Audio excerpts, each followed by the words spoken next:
All right, we're going to finish up today by first looking at the Great Schism and then the Hundred Years' War and the Plague. So here we go.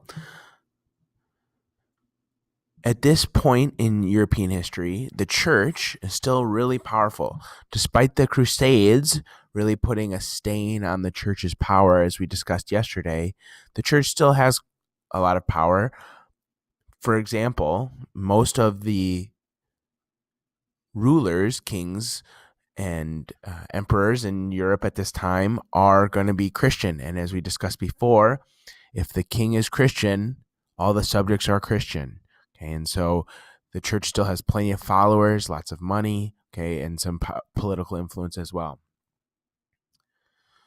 But there's still going to be conflict between popes and kings over who has the most power. All right, and that's what's going to lead to the Great Schism. Okay. The first problem comes in 1305, okay, when King Philip IV of France is going to want to name his own bishops to serve in France alongside of him. Pope Boniface the Eighth here, this guy, okay, here's Pope Boniface, here's King Philip, okay. Boniface the Eighth is going to send him a letter to say, no, in fact, it's the Pope who has power over the king. Well, one thing Philip has that Boniface doesn't have is a giant army.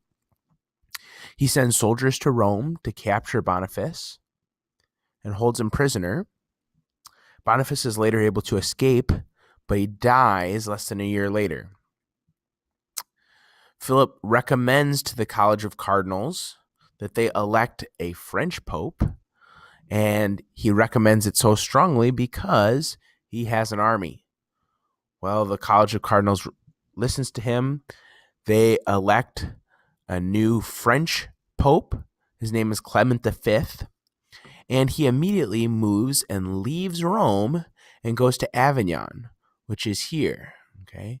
And if you notice, is right in the middle of the Kingdom of France, okay? So instead of in Rome, we're in France. So you can see how the French king would have more power over the Pope now.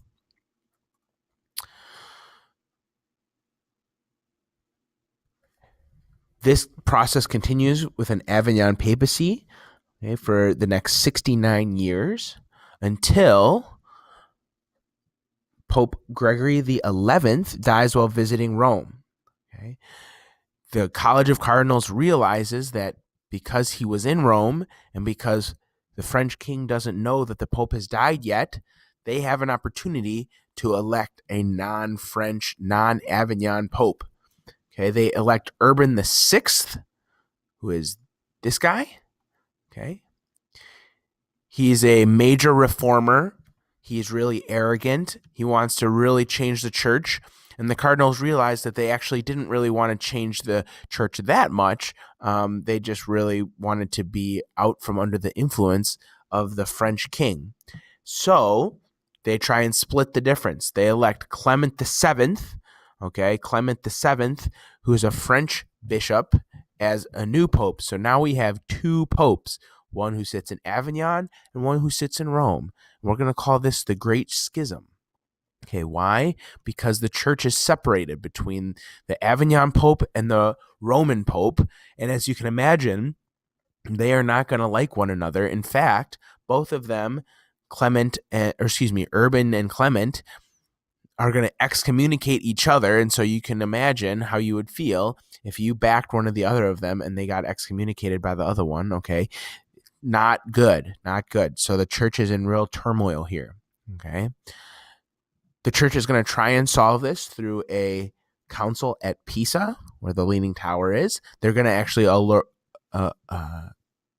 elect a third pope. Unfortunately, neither Urban nor Clement stepped down and respect that third pope. So now instead of getting one pope, we have three. We have three popes.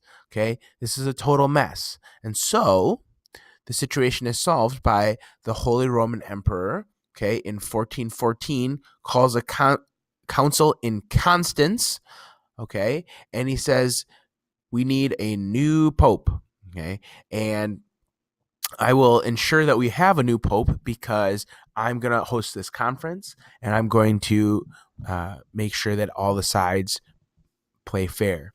Okay, we get rid of the 3 schism popes and we elect a new pope, Martin V. So let me show you these guys here. Okay, so here's Urban VI, Clement VII. Okay, you can tell by the way that they're portrayed in the art that the artist did not think a lot of the 2 of them. So it tells you a little bit about what they were like as pope. And here's Martin V.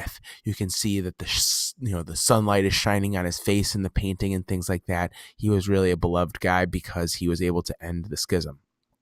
Right, let's go back. Okay, as you can imagine at this time, with lots of chaos and things in the church, and already the church having difficulties after the Crusades, people are kind of looking at the church like, how can you say that you're the authority? Okay, you guys can't even elect the Pope. And so we have 2 scholars, John Wycliffe and Jan Hus, who both look at the church and realize that, or they propose that the leadership of the church really is not where we should be looking for our inspiration. Instead, we should look to the Bible.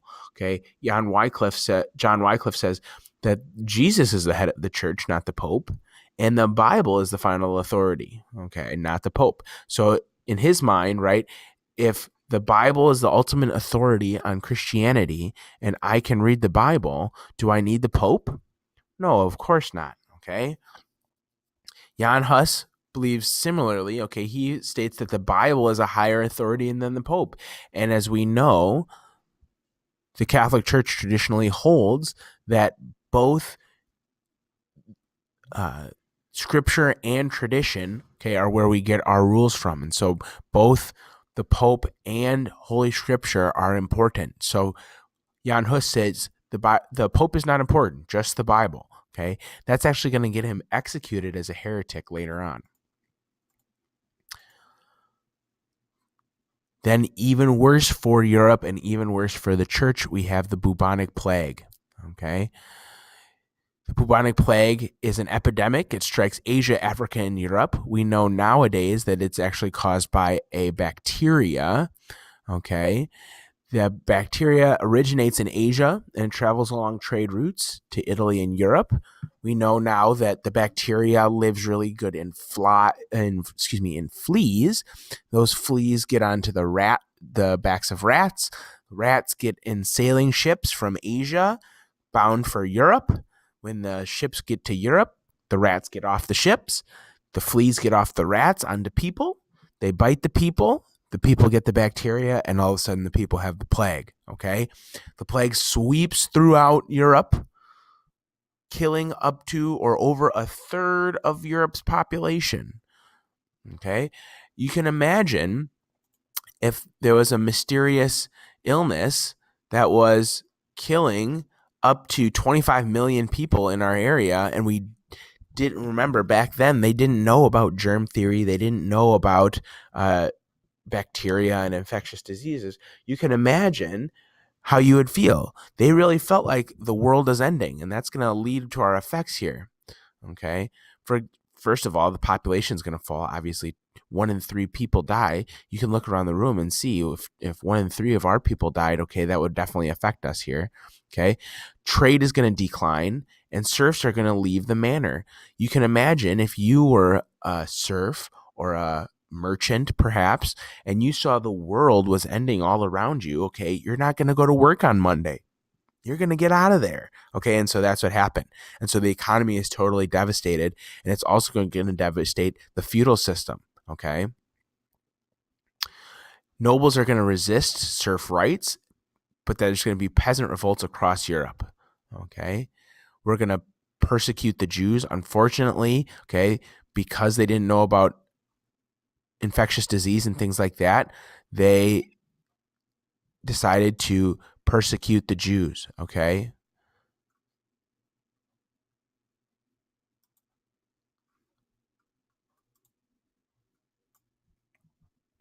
Here comes the final straw that's also going to end the church as a pillar of medieval society. The fact that they were not able to stop the plague. The world was ending, and they were not able to stop